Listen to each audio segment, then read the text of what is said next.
Hello everyone, स्वागत है आप सभी का हमारे यूट्यूब चैनल NSK ऑटोमोबाइल्स में। दोस्तों आज की इस वीडियो में आपको बताने वाला हूँ ECU क्या होता है।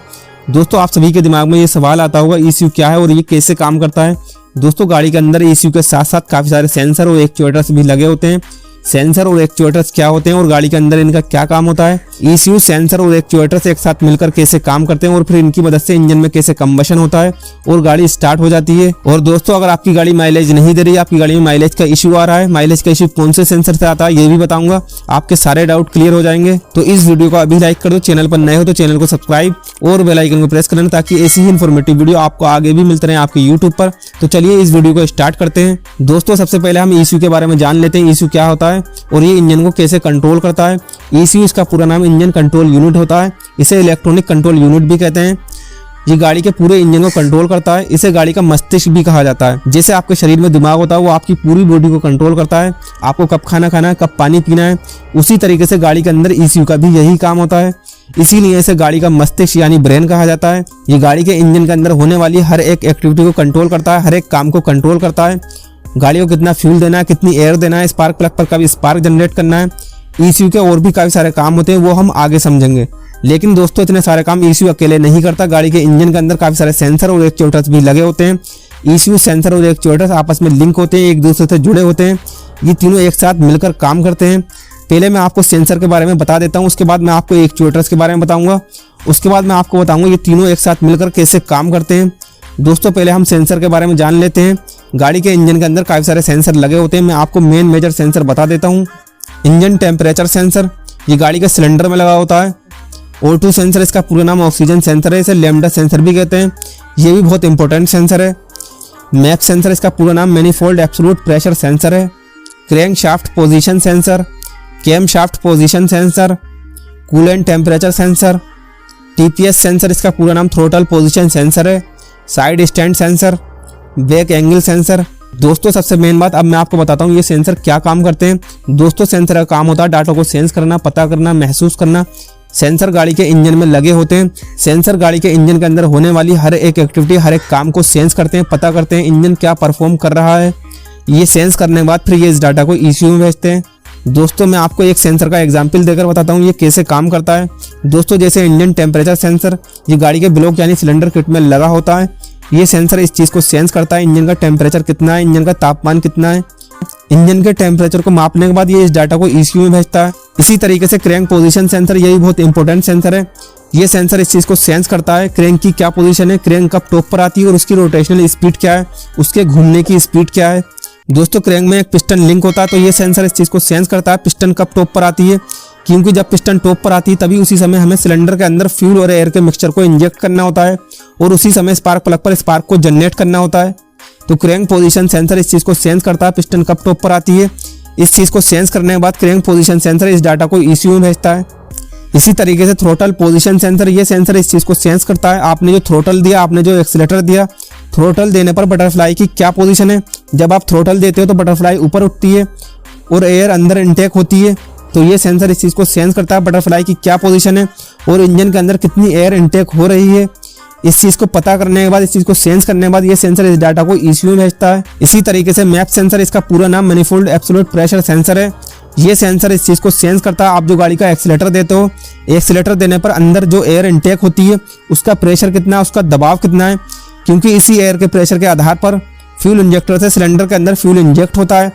तो ये सेंसर इस चीज़ को सेंस करता है थ्रोटल देने पर जो एयर अंदर इनटेक हो रही है उसका प्रेशर कितना है, उसका दबाव कितना है। ये सेंस करने के बाद इस डाटा को ECU में भेजता है। इसी तरीके से ये सारे ही सेंसर इंजन के अंदर होने वाली हर एक एक्टिविटी, हर एक काम को सेंस करते हैं, इंजन क्या परफॉर्म कर रहा है। फिर ये इस डाटा को ECU में भेजते हैं। अब ECU इस डाटा का क्या करता है। दोस्तों ECU इस डाटा को कलेक्ट करता है, इस डाटा को रीड करता है और इस डाटा के आधार पर इसका सिग्नल एक्चुएटर्स में भेजता है। अब दोस्तों एक्चुएटर्स क्या होते हैं, अब हम एक्चुएटर्स के बारे में जान लेते हैं। एक्चुएटर्स ECU से मिलने वाले सिग्नल पर ही काम करते हैं। वैसे तो इंजन के अंदर काफ़ी सारे एक्चुएटर्स लगे होते हैं। मैं आपको जो ज़रूरी है मेन मेजर एक्चुएटर्स के बारे में बता देता हूँ। Fuel pump, fuel injector, ST coil, IAC valve, इसका पूरा नाम आइडल एयर कंट्रोल वाल्व है, spark plug, purge valve, electric secondary air injection valve. दोस्तों अब मैं आपको बताता हूँ ये एक्चुएटर्स कैसे काम करते हैं। दोस्तों एक्चुएटर्स ECU से मिलने वाले सिग्नल पर ही काम करते हैं। ECU जो सिग्नल भेजता है ये उसी के अकॉर्डिंग काम करते हैं। जैसे मैं आपको एक एग्जांपल देकर समझाता हूँ। जैसे फ्यूल इंजेक्टर को ECU से ये सिग्नल मिलता है इंजन के अंदर कितना फ्यूल इंजेक्ट करना है। फ्यूल इंजेक्टर ECU से मिलने वाले सिग्नल के आधार पर ही इंजन के अंदर फ्यूल को इंजेक्ट करता है। इसी तरीके से स्पार्क प्लग भी ECU से मिलने वाले सिग्नल पर ही काम करता है। स्पार्क प्लग को ECU से ये सिग्नल मिलता है स्पार्क प्लग पर कब स्पार्क को जनरेट करना है। इसी तरीके से ये सारे ही एक्चुएटर्स ECU से मिलने वाले सिग्नल पर ही काम करते हैं। मैं आपको एक पूरा एग्जाम्पल देकर बताता हूँ, आपका सारा डाउट क्लियर हो जाएगा। इंजन के अंदर कैसे कंबशन होता है, फिर इन सेंसर और एक्चुएटर्स की मदद से गाड़ी कैसे स्टार्ट होती है। दोस्तों जैसे मैंने आपको बताया था थ्रोटल पोजीशन सेंसर, ये इस चीज़ को सेंस करता है। थ्रोटल वाल्व जिसे बटरफ्लाई भी कहते हैं, उसकी क्या पोजीशन है। दोस्तों जब आप गाड़ी का थ्रोटल देते हो तो बटरफ्लाई ऊपर उठती है, तो ये सेंसर इस चीज़ को सेंस करता है बटरफ्लाई की क्या पोजीशन है और कितनी अमाउंट में एयर अंदर इनटेक हो रही है। फिर ये सेंसर इस डाटा को ECU में भेजता है। फिर ECU इस डाटा के अकॉर्डिंग जितनी एयर अंदर इनटेक हो रही है उसी अमाउंट में फ्यूल इंजेक्टर को सिग्नल भेजता है। फिर फ्यूल इंजेक्टर जितना एयर का अमाउंट होता है उतना ही फ्यूल इंजेक्टर से इंजेक्ट होता है।